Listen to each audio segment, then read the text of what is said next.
Baseball, we did it.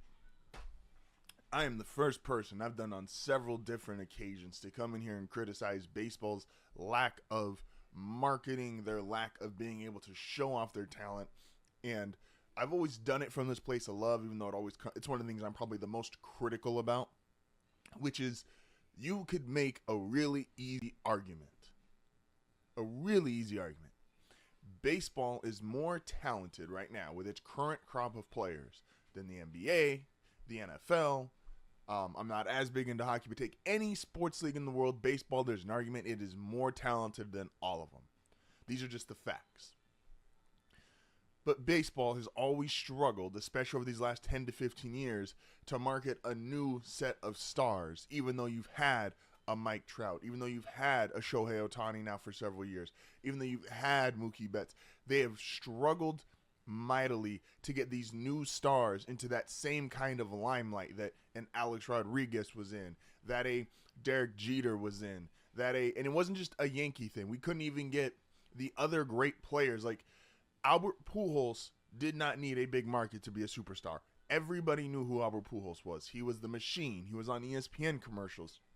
There was so much that, like, it was just the way they were able to push those guys, they have just lacked the ability to do that. Baseball's become very stubborn, very rigid.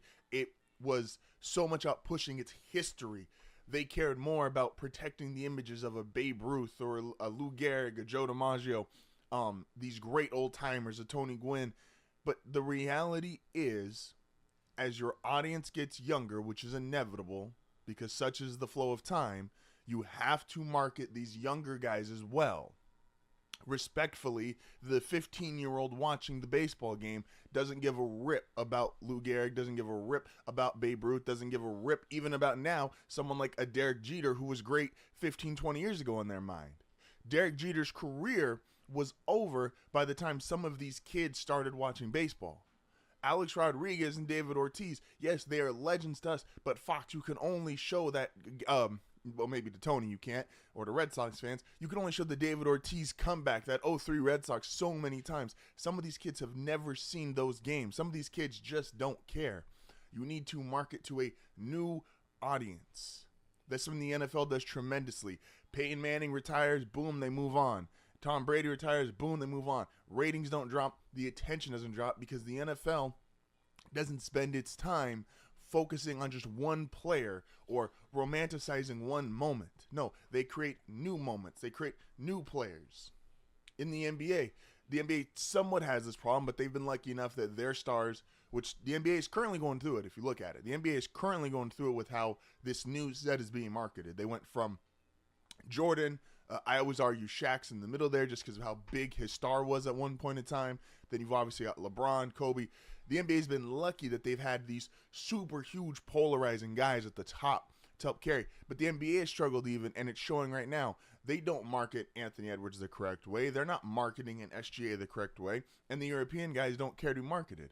They're not even in the country during the offseason. But baseball, again, this is to give props to baseball. Game 1 of the World Series, super exciting. Highest rated World Series in 7 years. Highest rated World Series in 7 years. It did basically the equivalent numbers of what the NBA Finals has been doing. And maybe not the NBA Finals, not the 2016 Finals or those LeBron Golden State years, but what a traditional NBA Finals, take away the really low ones being like Spurs, Pistons, they're doing that 15, 16. They get an average as high as 20 million people watching. Baseball last year set the record for the lowest watched World Series Game 1, Diamondbacks and Rangers. Now, there's a few things here. As someone who is rooted, I married into a Dodger family, so here we are. But as someone who is rooted for a small market team the majority of his life, I have always been against the major markets in terms of the idea that you have to be a major market to be popular, that you have to be a major market to be successful. But that's how this is supposed to work. Game 1 had everything. You had people that wanted to just watch because it was the World Series. You had people that wanted to watch because they were Dodger fans, people that wanted to watch they were Yankee fans. Those are the normal watchers. Those are the same things that happened last year. People that watch because it's the World Series, people that watch because they're Ranger fans, people that watch because they're Diamondback fans. But the difference is LA has more fans because it's a bigger market and it's easier to bandwagon. New York has a bigger market and it's easier to bandwagon. They have more overall collective stars. With all respect to Corey Seager, a former Dodger, the current lineups between the Dodgers and Yankees have considerably more stars than what the Diamondbacks and Rangers presented last year. Judge, Soto, now Stanton, even the way he's been playing. If you look at the Dodgers, Shohei, Mookie Betts, Muncy, and then you got Garrett Cole pitching, Yamamoto. There's so much more just natural star power in this series. There's an international element. Shohei and Yamamoto. They keep showing us every time they do something. They show to the other side of the world, hey, look, the other side of the world is up either super early in the morning, in the middle of the afternoon, watching these guys play. And you have the people, when you have these huge markets, and this is something that doesn't get talked about enough, you have people that will just hate watch it. You have people that want to see the Dodgers lose. You have people that want to see the Yankees lose.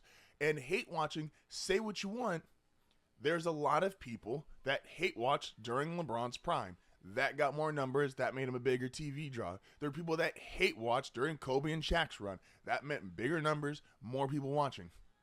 All of this stuff is adding up to, and we're going to end this, all that stuff is necessary because baseball needs more eyes. Because the one thing baseball does not struggle with right now is true talent. Again, these two teams, yes, they're overloaded, but there is so much talent on almost every single team of baseball, maybe sans the A's because of the way they've been doing breaking down the roster. But even take a team like the Pirates, Skeens, Paul Skeens was the best pitcher in baseball, you could argue, the second half of the season. He's on the Pittsburgh Pirates. There's so much talent in the game of baseball. And so they're not struggling with talent and they're not struggling with the product. That game one that just said all these numbers, did you watch that game? Well, take the numbers. A lot of people watched that game. You had everything that made baseball in that game.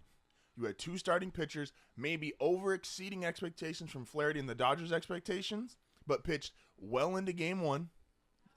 Both went 5+ innings. Then you got some bullpen matchups. You got a home run. You got the huge home run from Stan. You got steals from Ohtani. You got a sac fly. Those are all elements of baseball, and it all culminated with one of the greatest swings in MLB history, Freddie Freeman, who, shout out to, not that he's my shout out, but shout out to Kevin Wildes, fan of First Things First, who called Friday ending Freddie recreating the Kirk Gibson moment. Freddie Freeman, hobbled ankle, hits a triple in the first inning, and then the walk-off grand slam. And this is, baseball always finds a way to do this. For those unfamiliar, Bleacher Report used to have some of the funniest baseball statistics, which would be so-and-so hit 300 on Tuesdays when the weather is 80 degrees. And that's what they felt like. But this was incredible. Freddie Freeman, walk-off grand slam, reminiscent of Kirk Gibson. And the Kirk Gibson home run, 8:37 p.m. The Freddie Freeman home run, 8:37 p.m. Sometimes the world's just funny, man.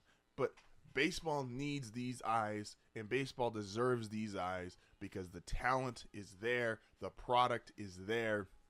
So, as someone who's been overly critical a lot of Major League Baseball and the lack of being able to market, the lack of ability to promote, the lack of ability to get people inside the stadiums, you did it. You did it. Great job. Great game. Great performance. Was super fun. Dodgers up 2-0, heading back to New York. Now, since we just took all that time to uplift baseball, we have to clearly balance out the show and bring down the game of basketball. So Will's going to be joining us. We're going to address this topic with him as well. I said years ago, and sometimes you're not always proven right immediately. You're just not. Sometimes you say something, but there might be something so that you just can't control that it makes it seem like you were wrong, especially in the sports world. Like if I say, something's not sustainable, but then someone is the greatest ever at that thing, and it then might make it look like, oh, this is clear, this actually is sustainable. No, I'm just arguing it's the current version of the greatest ever of what I'm disputing, to make it make sense. The Warriors potentially ruined the game of basketball. So look, 3-point shots, we all understand how they work. We all understand that you got it.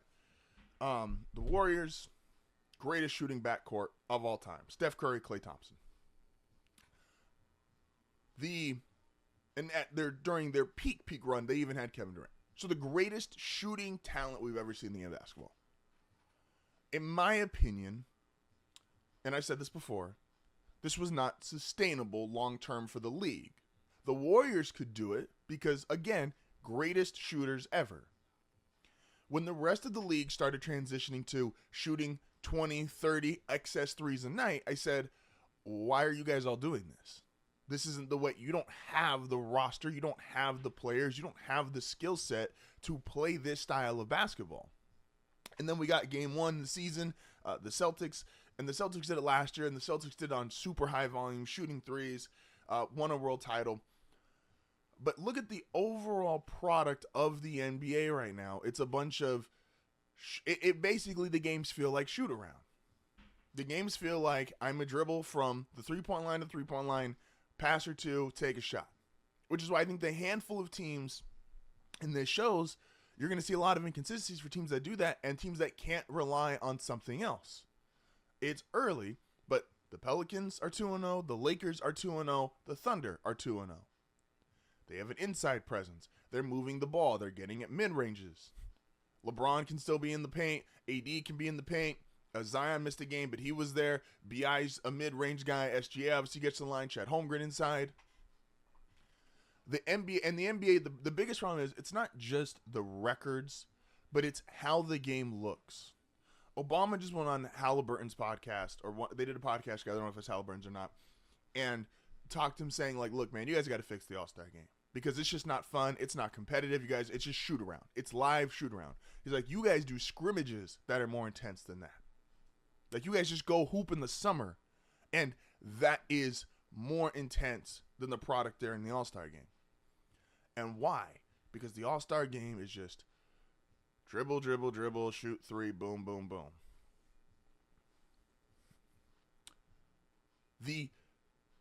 The All-Star game is the worst example of it. But now even the modern NBA game is starting to look like that. And again, not everybody has Steph Curry, Klay Thompson, Kevin Durant. Not everybody has the Steve Kerr, semi-Greg Popovich system to enable this. Like, this isn't a style of basketball that everybody can play. And the more teams try to play it, the worse it will look because the worse shooters that you have, and you're still trying to put up 33s a game because 3 is more than 2. Shout out to the NBA nerds who ruined this. Like, you need some nuance. Yes, it was beyond exciting. I can't deny, like, it was beyond exciting seeing Steph shoot the way he shot. It was beyond exciting to see him and Klay get on a heater. It was beyond exciting to see it was a little boring if you were a fan of the other team, but seeing those 3 guys, Steph, Klay, KD, shoot all these threes and the way they were scoring, and it was a unique offense and a unique system to them because it actually fit their skill set. I don't want to see Karl Anthony Towns shooting 5-6 threes a game and the New York Knicks, who should be a tough team, a team that can get inside, play in the paint, have an interior presence. I don't want to see them shooting 33s a game. I could see anybody do that. And the reality is why it was before the Warriors, why it was such a disapproved style of basketball is because it's lazy basketball. It's lazy basketball to just sit there and say, hey, we're just going to play pretty much 3-point line to 3-point line, which is the least amount of running you have to do. It's the least amount of offensive execution. Teams aren't even really setting back screen picks, creative plays. The Lakers, and on with this before I bitch too much. Laker fans, average Laker fans who just want to watch the game basketball have been blown away through these first 2 games because even though they may not understand it fully, they are seeing movement in their offense. They're seeing picks and plays and these creative basketball designs being used. They're not just seeing, all right, can LeBron drive to the lane and get a dunk, or can we just drive and kick? I understand there's guys who made Hall of Fame careers. James Harden's made a Hall of Fame career out of being a drive and kick kind of guy. Again, the way the Warriors played. But you see anything too much, it is going to get boring. You're going to lose that nuance. And again, these guys, with all due respect, just aren't good enough or great enough to play the way those Warriors teams did. So because they are not, like, I don't want every team in the NBA shooting 30, 40, 50, 53s a game.